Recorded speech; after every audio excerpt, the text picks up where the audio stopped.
Hello everyone, मी विश्वास sir, Gyanodaya classes Osmanabad.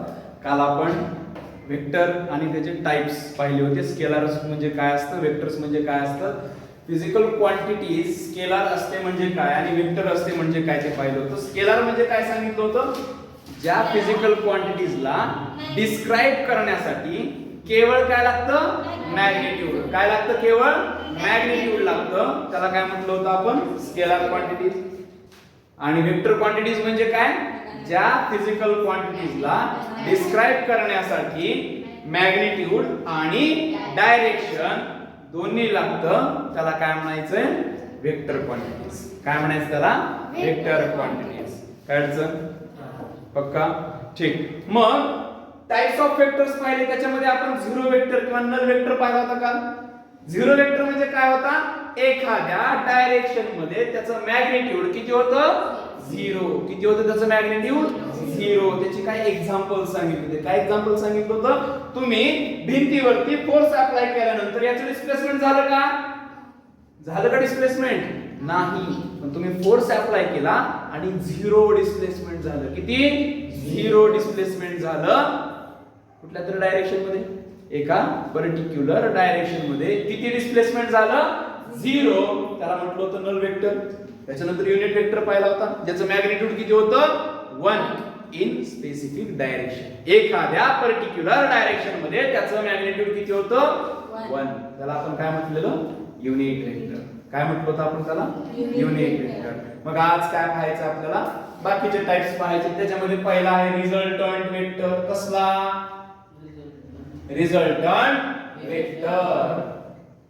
समजा दोन किंवा दोन पेक्षा जास्त वेक्टर्स आहेत. किती, दोन किंवा दोन पेक्षा जास्त वेक्टर्स आहेत. हे जे दोन किंवा दोन पेक्षा जास्त वेक्टर्स आहेत, जेवढा इम्पॅक्ट घडवून आणतात, जेवढा इफेक्ट घडवून आणतात, तेवढाच इफेक्ट एकच वेक्टर कुठला तरी घडवून आणतो, त्याला म्हणायचं रिझल्टंट वेक्टर.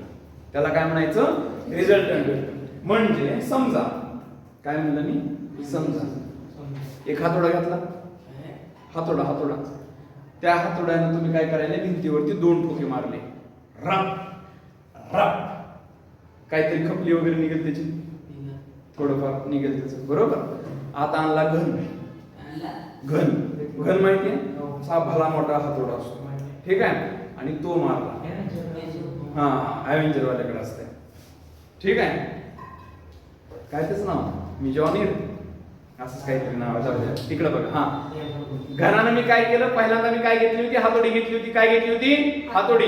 त्या हातोडीनं मी भिंतीवरती खाड खाड 2 वेळा मारलं, बरोबर. काहीतरी त्याचं निघलं असेल, बरोबर. आता मी काय केलं, एक छानसा घन घेतला आणि घनानं फिनिशिंग मारलं याच्यावरती. तेवढाच इम्पॅक्ट पडला. किती इम्पॅक्ट पडला, तेवढाच इम्पॅक्ट पडला. मग त्या दोन हातोड्यांचा रिझल्टंट काय होता, त्या घनानं मारलेला फोर्स. लक्षात येते का, लक्षात येते का. किंवा अजून काय एक्झाम्पल घेता येईल, काय एक्झाम्पल घेता येईल,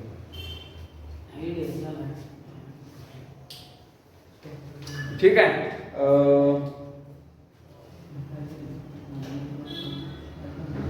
दोन किंवा, परत एकदा लक्ष द्या, दोन किंवा दोन पेक्षा जास्त वेक्टर्स ऍक्ट होतात. किती, दोन किंवा दोन पेक्षा जास्त वेक्टर्स ऍक्ट होतात. याच्यामुळे काहीतरी इम्पॅक्ट तयार होईल. काय तयार झालं, याच्यामुळे काहीतरी इम्पॅक्ट तयार झाला, बरोबर. पण या दोन वेक्टर एवढा इम्पॅक्ट एकच कुठला तरी वेक्टर करतो. सी नावाचा जो वेक्टर आहे, तो या ए आणि बी या दोघांनी मिळून जो इम्पॅक्ट तयार केला, तेवढाच इम्पॅक्ट कोणी तयार केलाय, सी न. त्यामुळे सी ला कसला वेक्टर म्हणायचं, रिझल्टंट वेक्टर. काय म्हणायचं, सी ला रिझल्टंट वेक्टर. लक्षात आलं. म्हणजे समजा एखादा बॉक्स आहे, काय आहे, बॉक्स. तो काय केला, दोन लहान मुलांनी काय केला, ओढत गेला. कुणी दोन लहान मुलांनी ओढत गेला, ठीक आहे. समजा 5 मीटर ओढत नेला. किती मीटर ओढत नेला, 5 मीटर. त्याच्यानंतर तुम्ही आले, तुम्हाला दया आली त्या दोघांची, म्हणजे लहान लेकर वाढायला लागले, थोडी आपण बोलू, ठीक आहे. दया आली म्हणून तुम्ही काय केलं, तुम्ही स्वतः घेतला आणि त्याला 5 मीटर ओढलं. लक्ष द्या, काय सांगितलं, दोन विद्यार्थ्यांनी, दोन लहान लहान लेकरांनी 5 मीटर ओढलं. 5 मीटर ढकलला तो, बरोबर, आणि तेवढाच कुणी ढकलल्यानंतर तुम्ही येऊन ढकलला, बरोबर आहे का? म्हणजे या दोघांनी जेवढा इम्पॅक्ट दाखवला तेवढा तुम्ही एकट्याने दाखवला, तेवढा कोणी दाखवला? तुम्ही एकट्याने दाखवला. म्हणजे तुम्ही काय झाले? Resultant vector. तुम्ही काय झाले? Resultant vector. कुणाचे? ह्या दोघांचे. ह्या दोघांचे रिझल्टंट वेक्टर कोण झाले? तुम्ही. आता कळलंय का? पक्का? काय अडचण? ठीक आहे. आता समजा तुम्ही सायकलवर चालले. कशावर चालले? सायकलवर. ठीक आहे. एक्झाम्पल चुकीचं एक्झाम्पल कसं घ्यायचं बरे? रिझल्टंट वेक्टर मध्ये काय अडचण आहे का सांगा आता? रिझल्टंट वेक्टर म्हणजे काय? परत एकदा सांगू. दोन किंवा दोन पेक्षा जास्त वेक्टर्स जेवढा इम्पॅक्ट घडवून आणतात तेवढाच इम्पॅक्ट कुठला तर एकच सिंगल वेक्टर घडवून आणतो. त्या सिंगल वेक्टरला काय म्हणायचं आपल्याला? Resultant vector. काय म्हणायचंय? Resultant vector. कळतंय का? नक्की जायचं पुढं. ठीक. त्याच्यानंतरचा कुठला आहे पॉइंट? Equal vectors. कसले वेक्टर्स? Equal vectors. ठीक आहे. इक्वल वेक्टर्स म्हणजे काय असतं? त्यांचं मॅग्निट्यूड सेम असलं पाहिजे. मॅग्निट्यूड कसं असलं पाहिजे? सेम असलं पाहिजे. आणि डायरेक्शन सुद्धा सेमच असली पाहिजे. काय सांगितलं मी? डायरेक्शन सेमच असली पाहिजे आणि मॅग्निट्यूड सुद्धा सेमच असलं पाहिजे. त्याला काय म्हणायचं? Equal vector. काय म्हणायचं मग त्याला? Equal vector. आता मला सांगा, हा ए बार आहे. कोण आहे? ए बार.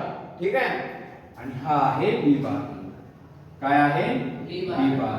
मला सांगा या दोघांचं मॅग्निट्यूड सेम आहे का? तुम्ही म्हणाल कशावरून ओळखायचं? त्याची जेवढी लांबी असेल त्याच्यावरून त्याचं मॅग्निट्यूड काढतो आपण. ठीक आहे. एरोच्या लेंथ वरून आपण त्याचं मॅग्निट्यूड कन्सिडर करू शकतो. मग मला सांगा ए बार आणि बी बार यांचं मॅग्निट्यूड सेम आहे का? सेम आहे का? हा. त्यांची डायरेक्शन सेम आहे का? हा. मग मी यांना इक्वल वेक्टर्स म्हणू शकतो का? A bar is equal to B bar. या दोघांची डायरेक्शन सेम आहे. या दोघांचं मॅग्निट्यूड इक्वल आहे. त्यामुळे हे दोन कसले वेक्टर झाले? Equal vectors. कसले वेक्टर झाले? Equal vectors. त्याच्यानंतर आहे निगेटिव्ह वेक्टर. कसला? Negative vector. निगेटिव्ह वेक्टर म्हणजे काय असतं? मॅग्निट्यूड सेम असतं. लक्षात घ्या रे. मॅग्निट्यूड कसं असतं? सेम असतं. पण डायरेक्शन कशी असते? अपोजिट असते. डायरेक्शन कशी असते? अपोजिट असते. समजा हा सी बार आहे. कोण आहे हा? C bar. आणि हा आहे डी बार. काय आहे हा? D D bar. बार. मला सांगा यांचं मॅग्निट्यूड सेम आहे का? डायरेक्शन अपोजिट आहे का? मग हे दोघ जण निगेटिव्ह वेक्टर झाले का? मग मी याला असं लिहू शकतो का? C bar is equal to minus D bar. असं लिहू शकतो का? ठीक आहे. किंवा असं लिहू शकतो का? सांगा बरं. D bar is equal to minus C bar. लक्षात आलं? पक्का? म्हणजे त्यांची डायरेक्शन कशी आहे? अपोजिट. मग ही डायरेक्शन अपोजिट आहे. कशाला दाखवायचं? Minus sign. कशाला दाखवायचंय? Minus sign. हे खूप वेळा आपल्याला बघायचं बरं का. खूप वेळा आपल्याला निगेटिव्ह वेक्टर घ्यायचा आहे. लक्षात येतंय? डायरेक्शन अपोजिट असली की काय झालं? तो निगेटिव्ह वेक्टर झाला. कसला वेक्टर झाला? निगेटिव्ह वेक्टर झाला. मग हा निगेटिव्ह वेक्टर दाखवायचा कसा? किंवा डायरेक्शन अपोजिट आहे. कशाने दाखवायचं? Minus sign. कशाने दाखवणार तुम्ही? Minus sign. एनी अडचण? पक्का? जायचं पुढं. ठीक आहे. निगेटिव्ह वेक्टर नंतर आहे पोझिशन वेक्टर. कसला वेक्टर? एखाद्या पॉइंटची पार्टिकलची आपल्याला डायरेक्शन दाखवायची. काय करायचं? एखाद्या पार्टिकलची किंवा पॉइंटची काय दाखवायची? पोझिशन दाखवायची. काय दाखवायची? पोझिशन. मग काय करायचं? पोझिशन वेक्टर वापरायचा. काय वापरायचा? Position vector. मग काय केलं मी? सांगतोय की एक ओरिजिन कन्सिडर केला. काय कन्सिडर केला? ओरिजिन कुठलाही. आणि माझा पार्टिकल पी इकडे आहे. कुठं आहे? पी इकडे. ह्या ओरिजिन पासून त्याच्याकडे छानशी एरो काढायचा. काय काढायचा? एरो काढायचा. ठीक आहे. ओपी बार हा झाला त्याचा पोझिशन वेक्टर. हा काय झाला त्याचा पोझिशन वेक्टर. लक्षात येतोय का? एखाद्या पार्टिकलची पॉइंटची डायरेक्शन दाखवायची कुठून? ओरिजिन पासून. कुठून दाखवायची? ओरिजिन. तुम्ही म्हणता ओरिजिन कुठला दाखवायचा? कुठलाही पॉइंट तुम्ही ओरिजिन म्हणून कन्सिडर करू शकता. लक्षात आलं? समजा मला त्यामध्ये क्लासेस दाखवायचे. काय दाखवायचंय? ज्ञानोदय क्लासेसची बिल्डिंग दाखवायची मला. ठीक आहे? कुठून दाखवायची? भोसले हायस्कूल पासून. कुठून दाखवायची? भोसले हायस्कूल. इथं कुठेतरी भोसले हायस्कूल आहे. गप्रे इथंच आहे. ठीक आहे? मग काय करावं लागतं? मला इथून पोझिशन दाखवावी लागेल. काय दाखवावी लागेल? पोझिशन. मग मी याला काय कन्सिडर केलं? ओरिजिन. काय कन्सिडर केलं? ओरिजिन. इथून मी माझ्या क्लासची म्हणजे ज्ञानोदय क्लासेसची डायरेक्शन दाखवली का? म्हणजे हा झाला तुमचा पोझिशन वेक्टर. काय झाला हा तुमचा? Position vector. कळालं? ओरिजिन पासून कुठल्याही पॉइंटची किंवा पार्टिकलची काय दाखवायची आपल्याला? डायरेक्शन दाखवायची. काय दाखवायची? डायरेक्शन किंवा त्या पार्टिकलची पोझिशन दाखवायची. काय दाखवायची? पोझिशन. त्याला काय म्हणणार तुम्ही? Position vector. एनी अडचण? पक्का? जायचं पुढं. चल आता पाहायचं आपल्याला वेक्टर्सची ऍडिशन सबट्रॅक्शन. काय सांगायचंय? ऍडिशन आणि सबट्रॅक्शन. ऍडिशन करत असताना एक गोष्ट लक्षात ठेवायची बरं का.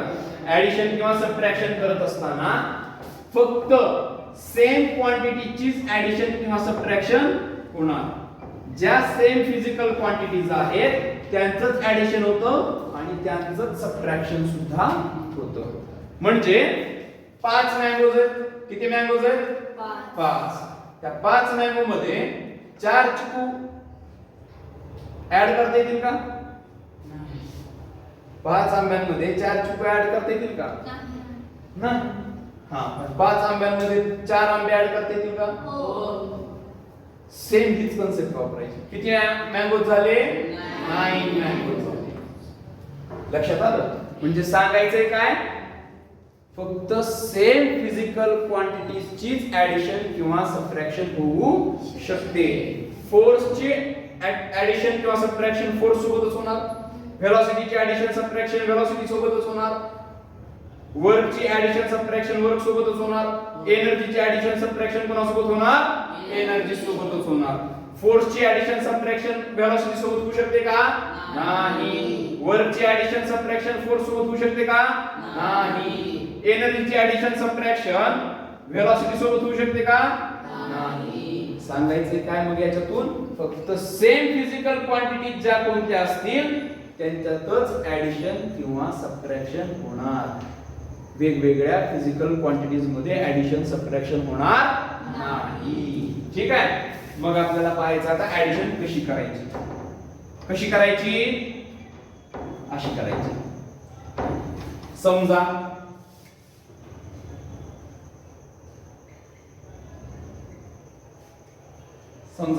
हा ए बार आहे. काय आहे हा? ए बार. याचं मॅग्निट्यूड आहे 3 युनिट्स. किती मॅग्निट्यूड आहे याचं? 3 युनिट्स. काय अडचण कोणाला? दुसरा एक वेक्टर आहे. याचं मॅग्निट्यूड आहे 4 युनिट्स. किती युनिट्स मॅग्निट्यूड आहे? 4. याला म्हटलं मी बी बार. काय म्हटलं याला मी? B bar. यांची डायरेक्शन सेम आहे का? हो. ऍडिशन सबट्रॅक्शन करत असताना ही नॉर्मल ऍडिशन सबट्रॅक्शन पाहतोय आपण. कसली? नॉर्मल. जेव्हा दोन्ही वेक्टर्स एकमेकांना पॅरलल आहेत. एकमेकांना कसे आहेत? पॅरलल. जेव्हा दोन्ही वेक्टर्स एकमेकांना पॅरलल असतील तेव्हा त्यांचं होतं ऍडिशन. तेव्हा त्यांचं काय होतं? ऍडिशन. ऍडिशन होण्याची कंडिशन काय? एकतर दोघांचं फिजिकल क्वांटिटीज सेम असल्या पाहिजेत. दोन्ही फिजिकल क्वांटिटीज कशा असल्या पाहिजेत? सेम. आणि या दोन्ही फिजिकल क्वांटिटीज किंवा या दोन्ही वेक्टर्स कशा असल्या पाहिजेत? एकमेकांना पॅरलल असल्या पाहिजेत. कशा असल्या पाहिजेत? पॅरलल. मग काय करायचं? यांची करायची ऍडिशन. तुम्ही म्हणाल कशी करायची? म्हणा. हा वेक्टर घ्यायचा, इथं ठेवून द्यायचा. कुठे ठेवून द्यायचा? इथं. ए बारचं जे हेड आहे का नाही, त्या एरोला हेड म्हणायचं आणि त्याच्या मागचा आहे त्याला टेल म्हणायचं. ठीक आहे? हा बी बार उचलायचा, याचं शेपूट याच्या तोंडाला लावायचं. परत एकदा सांग. त्याला उचलायचा बी बारला, ह्याचं शेपूट ह्याच्या काय करायचं तोंडाला लावायचं. ठीक आहे. हा मोठा रट तयार होईल. तयार झाला. 3 युनिट्स अधिक 4 युनिट्स. किती युनिट्स तयार झाले 7 युनिट्स. याला आम्ही म्हटलं सी बार. काय म्हटलं याला सी बार. या C bar is equal to A bar plus B bar असं म्हणू शकतो का? एवढी सोपी करायची ऍडिशन. किती सोपी असते एवढी सोपी असते. कळतंय का? नक्की. काय केलं फक्त तुमचा हा जो वेक्टर असतो ना कुठलाही वेक्टर असू द्या तो वेक्टर त्याला पॅरलली कुठेही आपण निवडू शकतो. लक्षात येत नाही. आता तुम्ही म्हणाल बी बार इथं ठेवला होता आपण बरोबर. हा बी बार उचलला ए बारच्या तोंडाला लावला होता. ठीक आहे. मला ए बार उचलायचा आणि बी बारच्या तोंडाला लावायचा. चालतंय का? लावू शकतो. ठीक आहे. याला उचलून तुम्ही याला पॅरलल असताना कुठेही नेऊन ठेवू शकता. इकडे ठेवा इकडे ठेवा कुठेही ठेवा. फक्त याला कसा असला पाहिजे पॅरलल असला पाहिजे.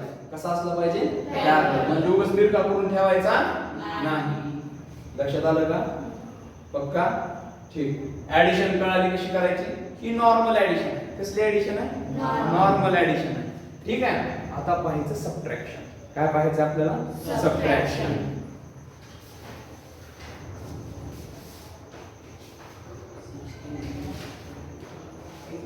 सबट्रॅक्शन करत असताना इथं पण त्याच कंडिशन्स वापरायच्या. कोणती? पहिली कंडिशन वापरायची. सबट्रॅक्शन केवळ समान फिजिकल क्वांटिटी मध्येच होतं. एकाच फिजिकल क्वांटिटीज मध्ये सबट्रॅक्शन होत असतं. म्हणजे फोर्स मधून फोर्स वजा होईल, वेलोसिटी मधून वेलोसिटी वजा होईल, ऍक्सेलरेशन मधून ऍक्सेलरेशन वजा होईल. लक्षात येत नाही. ऍक्सेलरेशन आणि वेलोसिटीचे सबट्रॅक्शन होईल का? होणार नाही. कळतंय का? पुढे जायचं का? मग इथं सबट्रॅक्शन जर करायचं असेल तर तुमचे जे काय वेक्टर्स आहेत वेक्टर्स कसे पाहिजेत? अँटी पॅरलल पाहिजेत. कसे पाहिजेत? Anti parallel. अँटी पॅरलल म्हणजे अपोजिट डायरेक्शन मध्ये पाहिजे. कसे पाहिजेत? अपोजिट डायरेक्शन मध्ये. पहा हा ए बार काढला मी. काय काढला? ए बार. त्याचं मॅग्निट्यूड आहे 3 युनिट्स. किती मॅग्निट्यूड आहे? 3 युनिट्स. आणि दुसरा काढला बी बार. काय काढला? B bar. त्याचं मॅग्निट्यूड आहे 4 युनिट्स. किती मॅग्निट्यूड आहे याचं? 4 युनिट्स. मला सांगा यांची डायरेक्शन सेम आहे का रे? डायरेक्शन सेम आहे का? मग कशी आहे? अपोजिट आहे. म्हणजे अँटी पॅरलल आहेत का? आहेत का अँटी पॅरलल? बरोबर. हे अँटी पॅरलल असल्यानंतर 4 युनिट्स मधून 3 युनिट्स काय होतील? वजा होतील. 4 युनिट्स मधून 3 युनिट्स काय होतील? वजा होतील. C bar is equal to B bar minus A bar. B bar minus A bar. मग मला सांगा C bar is equal to किती? 4 वजा 3 बरोबर 1. 4 वजा 3 बरोबर 1. आला का? अडचण? ठीक आहे. मग आता तुम्ही बी बार मधून ए बार वजा केला. माझी इच्छा आहे ए बार मधून बी बार वजा करायची. येणार मायनस. मग काय केलं मी? C bar is equal to A bar minus B bar is equal to 3 minus 4. तुम्हाला जेव्हा त्याचं मॅग्निट्यूड घ्यायचं तेव्हा त्याला मॉड्युलस मध्ये टाकायचं. कुठं टाकायचं? मॉड्युलस मध्ये टाकायचं. So C bar is equal to किती आलं? -1. सी बारचं मॅग्निट्यूड किती आलं? -1. काय करायचं ते सांग. ठीक आहे. आता ए बारची डायरेक्शन कुठे आहे? या डायरेक्शन मध्ये. बी बारची डायरेक्शन त्याच्या अपोजिट आहे.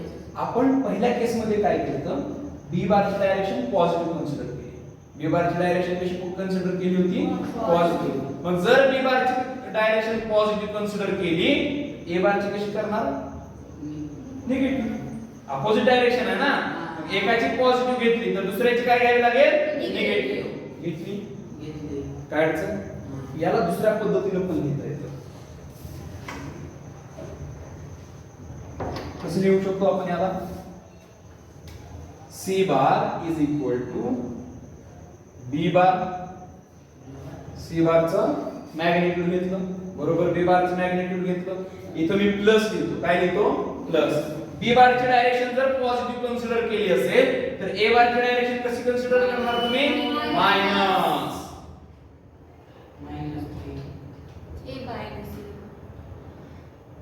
काय अडचण याला असं लिहिता येईल का मग 4 अधिक वजा 3 4 वजा 3 आलं का बरोबर 1 आलं का काय अडचण दुसऱ्या वेळेस काय करायचंय मला सी बारचं मॅग्निट्यूड घेतलं इज इक्वल टू ए बारची डायरेक्शन पॉझिटिव्ह कन्सिडर करूया ए बारची डायरेक्शन कशी कन्सिडर करायची पॉझिटिव्ह मग बी बारची डायरेक्शन काय होईल निगेटिव्ह बी बारची डायरेक्शन काय होईल निगेटिव्ह सो ए बार प्लस मायनस बी बार काय मिळेल रे मला 3 अधिक वजा 4 बरोबर वजा 1 काय मिळालं मला वजा 1 हे होतं आजचं आपलं ऍडिशन ऑफ वेक्टर्स आणि सबट्रॅक्शन ऑफ वेक्टर्स कोणाला काय अडचण आहे का याच्यात नक्की अडचण असेल तर चटकन विचारा पटकन सांगतो डिपेंड करतं जेव्हा आपण चॅप्टर्सला सुरू करूयात ठीक आहे तेव्हा तुमच्या अजून जास्त चांगलं लक्षात येईल ते डिपेंड करतं तुम्हाला नेमकं पॉझिटिव्ह डायरेक्शन कुठली घ्यायची निगेटिव्ह डायरेक्शन कुठली घ्यायची याच्यावर ठीक आहे दोन्ही उत्तर बरोबर आहे कंडिशन काय असेल त्याच्यावरती डिपेंड राहतं नेमकं यापैकी उत्तर कुठलं घ्यायचं आहे किंवा ए बार मधून बी बार वजा करायचं का बी बार मधून ए बार वजा करायचं हे कंडिशनवर डिपेंड राहतं लक्षात आलं अजून कोणास काही प्रश्न आहे का ठीक आहे तर आता आपण पाहिलं ऍडिशन आणि सबट्रॅक्शन याच्या नंतर म्हणजे उद्याच्या लेक्चरला आपण ऍडिशनचे काही लॉज आहेत इथं काय केलं आपण पॅरलल आणि अँटी पॅरलल घेतलेलं आहे बरोबर पॅरलल आणि अँटी पॅरलल घेतलेला आहे उद्या आपल्याला काय करायचंय समजा हा ए बार आहे आणि हा बी बार आहे हा बी बार आहे आणि हा काय आहे ए बार यांचे ऍडिशन होईल का होते ते उद्या पाहायचं ठीक आहे यांचे ऍडिशन होत असते हे ऍडिशन कशी होते ते आपण काय करायचंय उद्या पाहायचं काय अडचण उद्या येत असताना फक्त काय करा triangle law of vector addition parallelogram law of vector addition उद्या येत असताना फक्त वाचून या व्यवस्थित ठीक आहे वाचून आलात की उद्याचं अजून चांगल्या पद्धतीने तुम्हाला समजेल तर या ठिकाणी आपण थांबूया आणि व्हिडिओ आवडला असेल तर लाईक करा शेअर करा सबस्क्राईब करा